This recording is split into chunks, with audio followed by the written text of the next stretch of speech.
ہو ان تمام برائیوں کو انشاءاللہ العزیز ختم بھی کریں گے اور اللہ کے دربار میں کھڑے ہو کے روئیں گے بھی، گڑگڑائیں گے بھی، چونکہ اللہ نے کہا ہے کہ ان اللہ یحب التوابین، سب سے محبوب انسان اللہ کے نگاہ میں وہ ہے جو گناہ تو کرتا ہے لیکن گناہ کے بعد اپنے گناہ پر ڈٹا ہوا نہیں ہوتا ہے، ہمارے لوگوں کی طرح نہیں بلکہ وہ اللہ کے طرف لپکتا ہے، بھاگتا ہے گناہوں کے بعد، قرآن کی اس آیت پر عمل کرتا ہے۔ وَسَارِعُوا إِلَى مَغْفِرَةٍ مِّن رَّبِّكُمْ وَجَنَّةٍ عَرْضُهَا السَّمَاوَاتُ وَالْأَرْضُ أُعِدَّتْ لِلْمُتَّقِينَ، توبہ کرنے والوں کے لیے، اللہ سے ڈرنے والوں کے لیے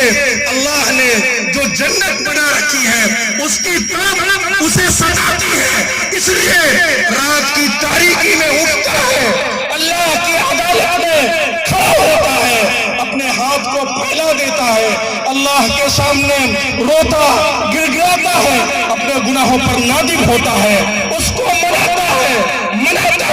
یہاں تک اللہ سے لڑتا ہے، جھگڑتا ہے، جب تک کہ اللہ اس کے گناہوں کو معاف نہیں کرتا ہے۔ اور اللہ کیوں معاف نہیں کرے گا؟ وہ تو غفور الرحیم ہے، وہ تو رؤوف الرحیم ہے، اس نے تو قرآن میں یہ اعلان کیا کہ اے نبی پاک علیہ السلام وَإِذَا سَأَلَكَ عِبَادِي عَنِّي فَإِنِّي قَرِيبٌ، اے محمد، اے میرے محبوب، جب لوگ آپ سے میرے بارے میں پوچھیں کہ میں کون ہوں، کہاں رہتا ہوں، کیا کرتا ہوں، فَإِنِّي قَرِيبٌ، تو آپ لوگوں کو، دنیا والوں کو بتا دیں کہ میں اس سے بہت زیادہ قریب ہوں۔